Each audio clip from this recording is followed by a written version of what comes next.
Hello everyone, this is Bad Karma Drone aka Dronus. Welcome to the first in the series called Let's Chat, where we talk about gaming news, what's going on in the gaming community, streaming news, that kind of thing.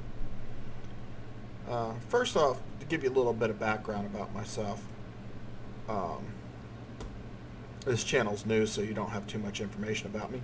I'm in my mid-50s, been gaming since back before Atari 2600 came out, back in the late 70s, early 80s. And I really favor PC gaming more than console gaming. For full disclosure, I do have an Xbox One S and do play it. I also have a Nintendo Switch. I enjoy that. And I also do a lot of mobile gaming on cell phones and tablets and such as that. But what I wanted to talk about today was two topics. First off, what's been going on in the gaming community in about the last year, and the unsustainable changes that are happening into the gaming world as we know it right now in 2019, and possibly the future of it. The second topic is streaming gameplay, whether it's actual live streaming or recorded and then uploaded later, edited and uploaded later gameplay.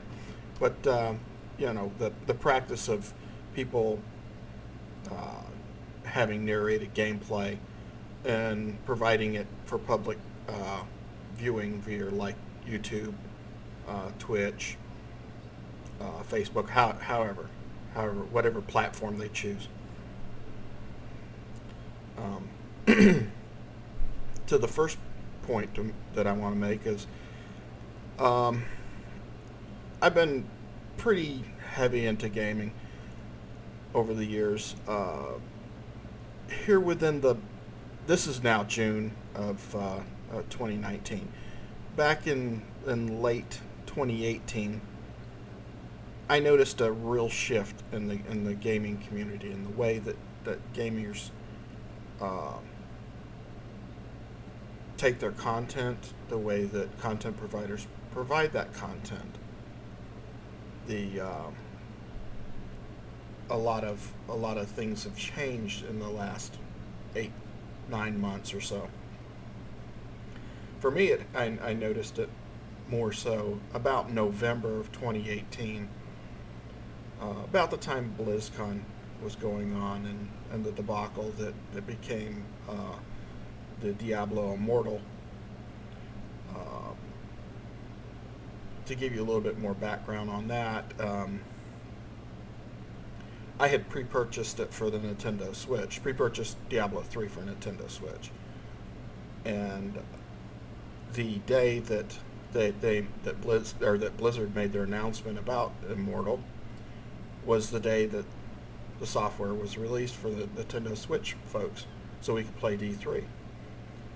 And I had bought it several weeks before, and when they made their announcement and basically just told the audience more or less that we're moving away from PC gaming and going into mobile gaming for the Asian market, most notable China,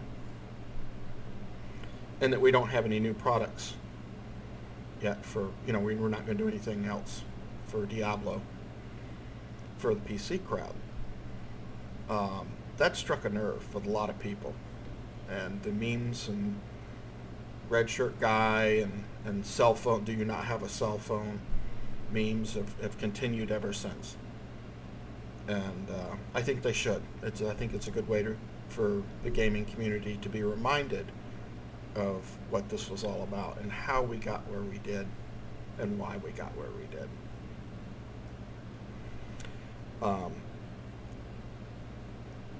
After that had passed, I thought it couldn't get any more worse in the gaming community. I thought that, okay, that's the worst it is. All these other software developers, game developers, we're going to see how the public responded to that and maybe not try to do, that bad of a job, that they, that at least they were watching and listening. And maybe they were, maybe they weren't. I don't know. But I do know that when Bethesda decided to release Fallout 76, it was pretty much like uh, Bethesda walking up to Activision Blizzard and saying, "Here, hold my beer while I go piss these people off." And the debacle of everything that was Fallout 76, and I'm not going to go through all that because it'd take an hour. But everything that happened there between the software being underdeveloped and merchandising issues that came up and all, and the list goes on and on. And, and not to, by no means should we forget Call of Duty when it was released, and in a couple weeks after it was released, Activision threw in, after all the reviews were out and all, everything was said and done, and the majority of the people that are fans of the franchise had bought their copy and everything, then Activision Blizzard just comes right out and releases the loot boxes in there for all those microtransactions. One thing I'd learned, and a shift that I see happening in the gaming community is that I learned not to pre-purchase anything anymore. I used to be very big on pre-purchasing games and stuff like that. I was always trying to pre-purchase as soon as I could get my hands on it. As soon as I could pre-purchase something, I would. If I knew I wanted a game, I didn't care. I'd pre-purchase it because I wanted it. Well, those days are gone for myself. I won't speak for anybody else, but for myself, they're gone. And I think that's true of the community in large. A lot of gamers are starting to throw caution to the wind here, and let's see what happens when these games are released. It's similar problems showed up with Anthem. When Anthem was released, and how all of that came about.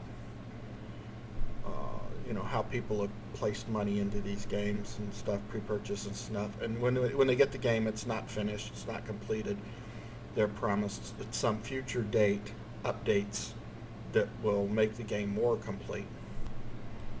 So I think the days of pre-purchasing games, I think we're seeing that come down to a close. I think now more than ever, the smart gaming community, those people that have been in it a while, are going to sit back and take their time on these purchases. Let the game come out. Let the real reviews come out. Let the people. Now I'm not talking about, when I'm talking about reviews, I'm not talking about the paid reviews, where a software company that is releasing a game will pay influencers to give them an advanced copy of the game so that they can stream it and tell you everything good about it without telling you what's bad. We're not talking about that. We're talking about when the general public gets a hold of the game, and when they're able to actually review it and post YouTube reviews or Twitch reviews or whatever that show both sides of this coin, that show the good and the bad. Only then would I feel comfortable purchasing a game. I don't mind buying something that's got flaws. I'm not asking for something perfect, but I don't want to be lied to. I don't want to give a software company, $60 or $70 or $100 or whatever for a collector's edition of something, or even more. Sometimes they go up to a couple $100 for collector editions, just to find out that the game is half done and it's going to take a couple more years after they've gotten my money before the game is fixed and what it was promised at release. So I think there's the paradigm, the shift there in the gaming community. I think that's coming on. I think we'll watch that over the years and see how that works out. Okay, now to the second thing I want to talk about today which is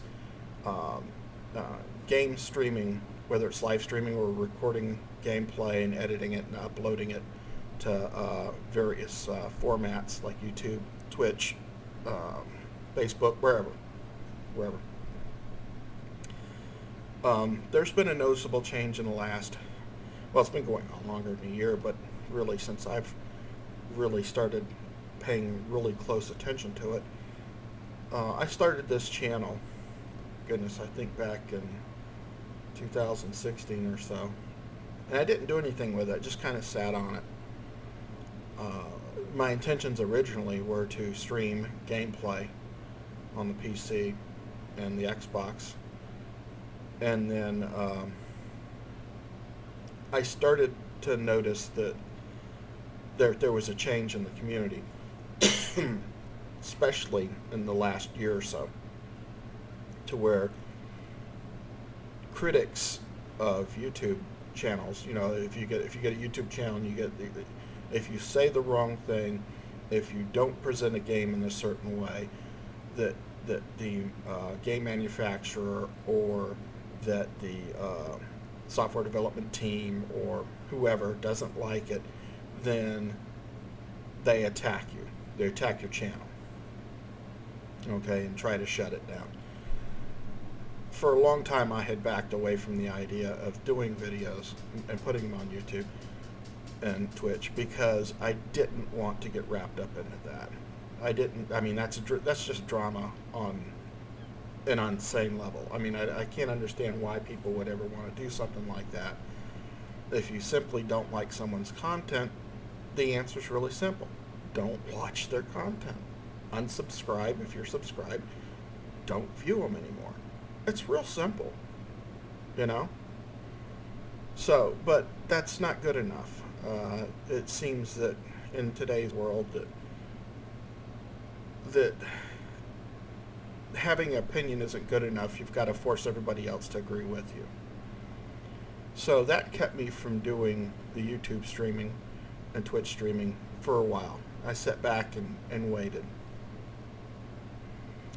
And then finally decided the situation wasn't going to get any better, and if I was going to do this, the opportunity presented itself, so I decided to go ahead and get started. Took a lot of money to get the computer equipment and other related equipment that I needed to produce these videos and get them up on the internet for you guys to watch. I don't regret that at all. Okay, I really don't regret that.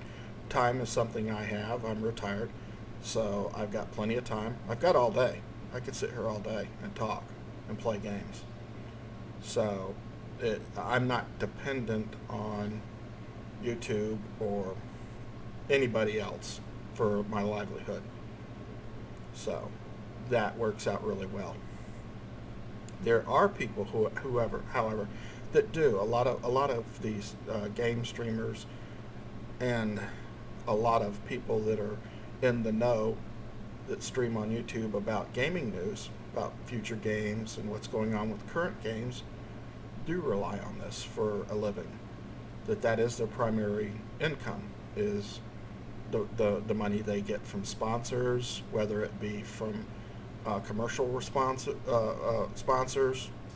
that are backing them, or whether it's individuals that back them. And I noticed in the last, probably, I don't know, at the beginning of 2019, that things have been really getting bad. That YouTube is that people, the haters out there, the people that would just absolutely go after somebody for what would be silly reasons, are weaponizing YouTube and weaponizing Twitch and just going after anybody with an opinion different from theirs. And this is easily done. The easiest way for these people to do this to a content provider is simply just to do a lot of complaining about them to YouTube or Twitch or whatever, to file copyright strikes or to file some form of grievance on there, that demonetizes the videos. And when you demonetize someone's video, you're taking away these people's livelihood. You're taking money away from their families, you're taking money away from their ability to pay their bills, and they're being hurt just because that person's opinion doesn't agree necessarily with somebody else's, which is completely BS. I mean, let's get real. Fortunately, I don't have to worry about that. First off, my channel, I mean, it doesn't even have 100 subscribers, and nobody is backing it financially at this point. So I'm not under any threat. And even if I had millions of subscribers and you know, companies that were backing me and people that were backing me, I still wouldn't have to worry about it, because this would not be the source of my income that would pay my way through life. That's already taken care of. I already have that income. And YouTube is just something to do on the side, just something for me to have fun with. So I'm not threatened in that regard, thankfully. So you'll probably down the road somewhere see some opinions, or maybe some very clear reviews of software and hardware that, you know, may draw the ugly straw from people. But just understand that it's not hurting my wallet in any way. If no one subscribes to this channel, if nobody helps out, and nobody joins in and helps me financially with this, I'm good. I'm fine with that. I didn't do this to make money. I do this to have fun, and that's the way it's going to be. If I make a few bucks along the way, okay, great. That helps buy the coffee. If not, it's all right. Got a cabinet full of it already. One of the things that's really happening, this is June 2019, but one of the things that's been happening lately is that really is disturbing, and is really a shock to me and a lot of people in the community, is how the gaming news organizations are attacking the individual YouTubers or Twitchers, whatever you want to call them, that provide content, how they're going after them. Recently, in June of 2019, CNET released a hit piece where they singled out on, I don't know, 4 or 5 YouTubers that were providing news content, and just absolutely went after them. The author of that hit piece actually spent 6 months chasing after one of the YouTubers' backers, who had like 3 or 4 different companies that were backing him, and was contacting and just going crazy on these companies, trying to get them to pull their financial support, and they were partly successful. They were. What did happen, what the unintended result from that was a shitstorm that CNET didn't expect. They expected that, they knew it was going to be a hit piece article. They knew that they were going to draw some negative feedback from it, and they did it for that reason, because negative feedback is still feedback.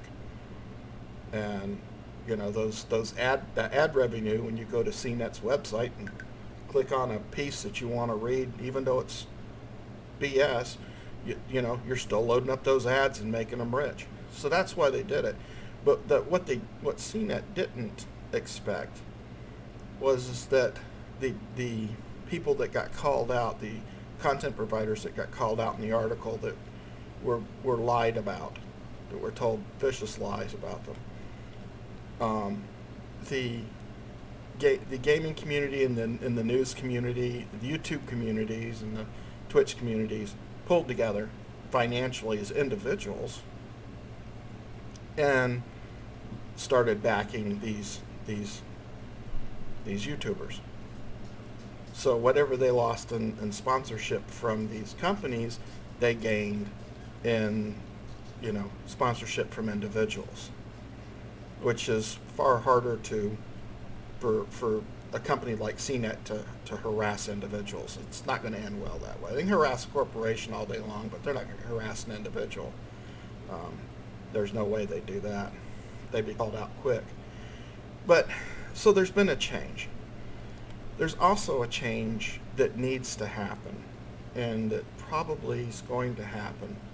Oh, and this is going to take some time. This isn't going to happen soon.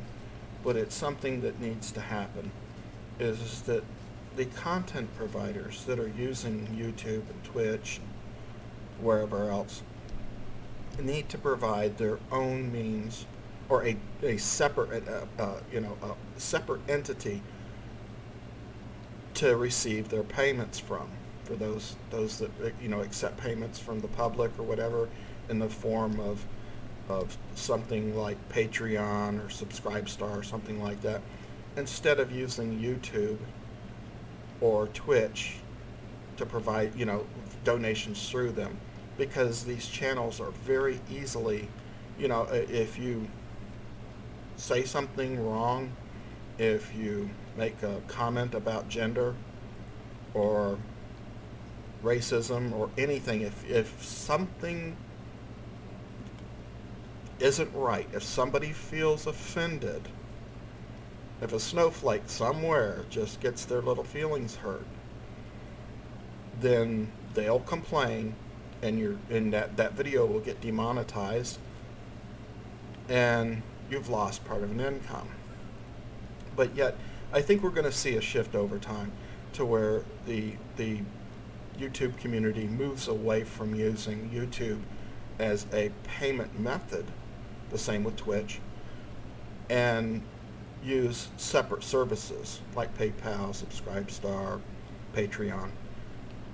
I know there's been or there was at some time, also the second half of 2018, there was a mass exodus from Patreon of supporters who Patreon has a problem with free speech, and there are, then I'm not going to go into detail about it, because you can Google it and find out for yourself and read these articles for yourself. But Patreon has had issues where people that speak freely have been banned, where their support has been taken away. They don't have access to the money that people have given them. Okay, and this is money that, like if I give a content provider money and they take it out of my credit card, but yet that content provider can't get to that money because Patreon has frozen that account or whatever, they'll still take the subscriber's money. They just won't give it to the content provider. Okay, or if they do, it's after a long, lengthy appeal process and things get ugly. So, like I say, in the second half of 2018, there was a mass exodus of financial backers that left Patreon and have moved to other forms of support. And I think we're going to see that more and more and more over time, to where people that provide the content are going to get away from, that's like, if you have a YouTube channel, you wouldn't want people to subscribe through YouTube, because if somebody got their feelings hurt, got a butt hurt going on, and they complain to YouTube, the video get demonetized, and you don't get your money for that video. Okay, everything that you've done, you don't get any financial support for.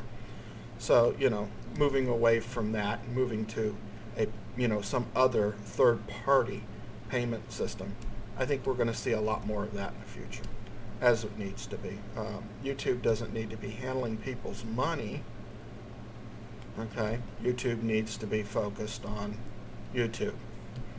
I know there's a lot of ad revenue that gets made there, and to be honest, I think that that's the fastest way to grow a channel on YouTube is put some controversial material out there that get a lot of views, load it up with ads, and there you go. You can make a lot of money quick. But that's not sustainable. Okay, eventually somebody's going to get their feelings hurt and it's over with. So I think the growth of a channel should be slower, that there should be an independent means of financial support if they're going to seek financial support. I personally have a Subscribestar account. I started it because I didn't want to ever use any of the streaming services to handle my money. You know, that just doesn't make any sense. I'm not sure that I'll ever get anyone that'll donate money to this channel, and if they don't, I'm okay with it. I'm good. It's not going to change the content one bit. We're going to talk about what we're going to talk about. So, but I think we're going to see that in the future. I think we're really, really going to see a change move that way. I think also that that gaming reviews in general, as you know, for games and hardware reviews in general for hardware, whether we're talking controllers, PCs, console stuff, doesn't matter. I think those reviews are going to be more about the individual's experience and what they upload to social media than what you find from a company like CNET or somebody else, some company that does a review, because they're not going to give you the whole story, and everybody knows it. In today's world, that's just the way it is. So I think we're going to see a lot of changes in the next 5 years or so in the gaming community, and I'll be here to talk about it as we go.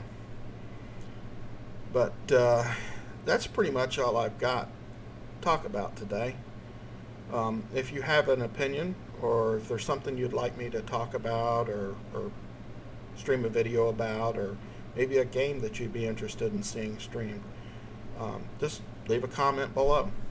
I'd appreciate it if you'd like the video and subscribe, and that would be wonderful. If you feel like donating some money via Subscribestar, help yourself. If you don't, that's okay too. Perfectly okay. I understand. Well, that's all for this episode. We'll talk to you next time.